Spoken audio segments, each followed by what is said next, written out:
La tarea sagrada de restaurar el sencillo y primitivo cristianismo es un proceso delicado, fácilmente corruptible por causa de personalidades, dogmas y modos de ser.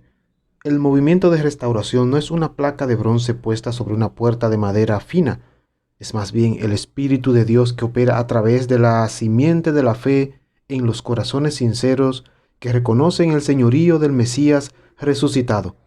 Nosotros no tenemos ningún derecho reservado sobre el principio de restauración. Tampoco podemos monopolizarlo. Las generaciones que anhelamos ser cristianos solamente precedieron a nuestros padres y pusieron el fundamento de lo que hemos heredado. En maneras diferentes, ellos buscaron la restauración como nosotros la buscamos, por volver hacia lo que siempre ha estado en la mente de Dios. Ellos buscaron la dirección de la palabra de Dios, buscaron el cristianismo no denominacional, ya que rechazaban las divisiones, los credos y los nombres. Andaban tras un movimiento doctrinal, no un movimiento místico. Así como se ha buscado la pureza doctrinal, los verdaderos restauracionistas han buscado la pureza de la unidad según la Biblia, y no meramente una unión. Todos aquellos de cualquier época que posean el espíritu de la restauración son testigos de que la naturaleza universal y el carácter de este movimiento es la unidad. El genio del Nuevo Testamento que une a la gente para con Dios y para con los semejantes. Sin embargo, es en este punto en que la mayoría de la cristiandad está fallando. Y así sucede también en los estrechos confines del mismo movimiento de restauración. Desde 1965 han surgido más de 1.300 nuevos movimientos religiosos que se han identificado en los Estados Unidos. Por otro lado, el movimiento de restauración sigue manteniendo sus 4 famosas divisiones. La ironía que se ve aquí es que la mayoría no se percata de esta triste situación, aunque continuamos criticando las divisiones del denominacionalismo. Hay quienes han anhelado siempre tener una iglesia que sea de la Biblia. Hay quienes siguen anhelando esa realidad hoy. Vamos a considerar algunos de aquellos que nos precedieron a nosotros en la búsqueda de una fe primitiva. En el siglo XIII, en Francia, uno se encuentra a Pedro Waldo, quien predicaba lo que es quizá la base de lo que creemos hoy. Waldo creía que si una cosa no es originada en las Escrituras, debe ser rechazada. La fe viene por las Escrituras, Romanos 10:17. Por las Escrituras es que la iglesia es dirigida, Hechos 20:28. Y es por las Escrituras que la fe en las cosas que han de venir se hace más viva en el corazón del creyente, Apocalipsis 1:7. Más tarde, como 400 años, Martín Lutero hizo famoso este concepto cuando él acuñó la frase sola scripture, es decir, las escrituras solamente. En el siglo XIV, Italia se encontró con un hombre llamado Marcelo, un pensador católico romano independiente. Este hombre de alma valiente predicaba que la Biblia era la única autoridad de la Iglesia. Declaró además que Pedro jamás estuvo en Roma. Si usted predica, ¿tendría usted el mismo valor que este varón tuvo? William de Ockham y John Wycliffe protestaron ambos contra la apostasía de Roma. Abogaban porque cada hombre tuviera el derecho de leer la Biblia. Wycliffe tradujo por primera vez la Biblia al inglés, usando el texto de Jerónimo, diciendo que su deseo era que cada labriego la pudiera leer en su propio idioma. En el siglo XV aparece en Italia un atrevido predicador que se llamaba Savonarola. La influencia de este hombre justo fue mayor que la que él pudo anticipar, porque el 17 de mayo de 1492 fue ahorcado. ¿Cuál era su crimen?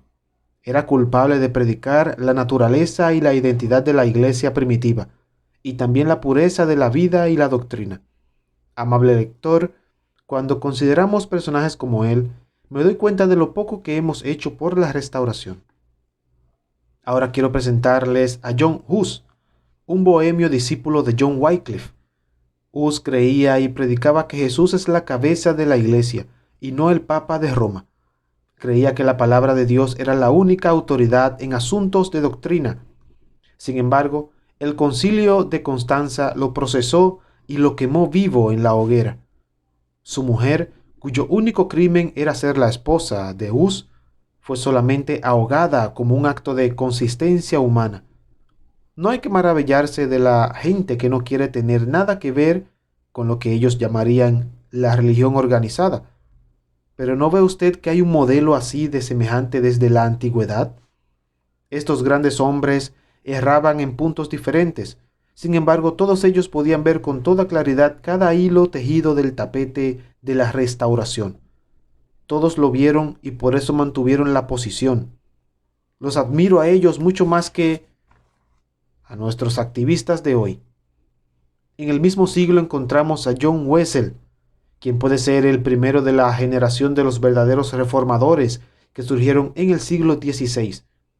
Personajes como Wesley, Lutero, Melanchthon, Farel, Zwinglio, Calvino y Knox eran hombres a quienes había llegado su hora. Es cierto que sus esfuerzos condujeron al presente sectarismo denominacional. Sin embargo, de esa era reformista surgieron ciertos principios que hoy apreciamos mucho. Tenemos como ejemplos las siguientes: inspiración verbal y plenaria. Hoy hay quienes están poniendo en tela de juicio la inerrancia de las escrituras, pero ellos y nosotros deben recordar que este ha sido un problema teológico desde hace tiempo.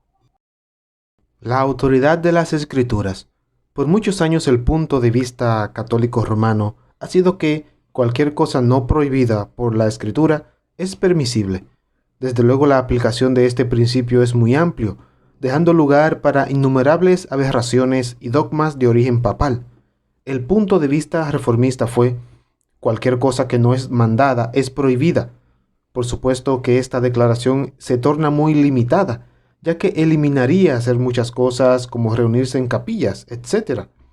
Pero lo importante aquí es que hay gente devota que trata de encontrar la verdad de Dios de acuerdo a lo que alcanzan a entender. La toda suficiencia de la palabra. La sola escritura debió haber eliminado credos, manuales, catecismo, etc. Pero este fue el caso cuando proliferaron las diferentes interpretaciones de la palabra. El sacerdocio universal de los creyentes. ¿Qué podemos decir en cuanto al descubrimiento de esta hermosa perla? En realidad nunca llegaremos a apreciar a estos reformadores, no necesariamente restauradores, que vinieron antes que Campbell, por lo que hicieron en cuanto a establecer este concepto tan importante para la Iglesia: el derecho del juicio privado. Hombres han muerto por sostener esta posición. Es libertad sujeta a responsabilidad. Bajo este concepto nos liberamos de los grilletes del papado y de los credos humanos para presentarnos delante de Dios como gente seria y consciente del estudio de su palabra. Nunca hay que olvidar a los hermanos de Hechos 17:11 que hicieron uso de este derecho. Generalmente dependemos de un predicador para formular lo que creemos. Cuando esto ocurre, la gente va de vuelta a la Edad Media. No. Más bien pensemos, leamos y estudiemos. El uso correcto de este principio nos mantendrá alejados del sectarismo. En el siglo XVII ocurrieron 4 cosas significativas en Europa que dieron lugar al surgimiento del reconocido carácter y naturaleza del movimiento de restauración como lo conocemos ahora. Cerca del año 1680 comenzó un movimiento independiente en la Europa occidental cuyo propósito fue separar la Iglesia del Estado. Hombres como William Chillingworth, quienes predicaban que solo la Biblia era el libro del protestantismo, lograron atraer la atención, el interés y la lealtad de los creyentes.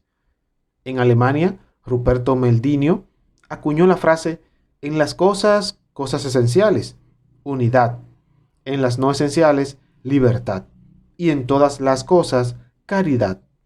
Más tarde, los Campbells usaron ampliamente esta expresión, pero ciertamente no era original de ellos. Aunque siempre he conocido el axioma meldiniano, nunca he estado completamente satisfecho con él mismo, porque en él surge ya la semilla de mi hermenéutica contra tu hermenéutica. ¿Quién de nosotros va a determinar qué es lo esencial y qué es lo no esencial? ¿Quién de nosotros tiene la licencia para determinar los parámetros de lo que es la unidad y la libertad? En realidad hay mucho más peso de responsabilidad en ese lema que lo que comúnmente pensamos. John Locke, a quien Alexander Campbell se refirió como el gran filósofo cristiano, escribió acerca de la posibilidad de ser cristiano sin formar parte de una denominación. En su ensayo sobre el entendimiento humano, Locke enseñó que la fe viene por el testimonio, no por un milagro o el misticismo. ¿Le suena a usted familiar esto? En el siglo XVIII vemos principios de fe que son enseñados tan claramente que era obvio que la iglesia estaba a punto de ser restaurada según la palabra de Dios. Cada vez que la palabra de Dios es enseñada en su forma sencilla y pura, el Espíritu Santo puede y debe trabajar en los corazones de los hombres. En 1728, en Tilling, Escocia, John Glass enseñaba acerca de la separación de la iglesia y el Estado como John Smythe lo había expresado antes que él. Sin embargo, John Glass fue más allá y enseñaba la verdad acerca de los siguientes temas: la Cena del Señor, el Nuevo Testamento como el único guía para los creyentes en asunto de fe, el concepto de cristianismo solamente, el hecho que el Día del Señor no es un sábado cristiano, la fe por medio del testimonio, Romanos 10. También predicó: vamos a reproducir la iglesia del Nuevo Testamento. Es importante que nos demos cuenta que fue por esta influencia de buscar fielmente la verdad que encontramos a los Campbells y otros liberándose de sus ropas apretadas. ¿Se ha puesto a pensar usted qué hubiera ocurrido si el movimiento de restauración hubiera surgido del ambiente crítico de Alemania en vez de su cuna en Escocia? La restauración no fue algo que sucedió al azar, tampoco está ya terminada. La mano de Dios ha estado en todo esto desde el principio, y Él todavía interviene para proteger a su pueblo, para disciplinar a los suyos y para animar a su iglesia. Aquellos de nosotros que profesamos ser cristianos solamente hemos hecho muy poco. Nos hemos estancado después de los grandes cambios sociales y desafíos teológicos que se presentaron en el siglo XIX y principios del siglo XX. Nuestro barco ya no navega más. Si un gran movimiento basado en la unidad se fragmenta en 4 secciones en solo 184 años de existencia oficial, va en vías del fracaso. Hay una división cada 46 años. Esto no es lo que queremos y todos lo sabemos. En la próxima seguiremos con este interesantísimo tema sobre el movimiento de restauración de la iglesia. Que Dios les bendiga.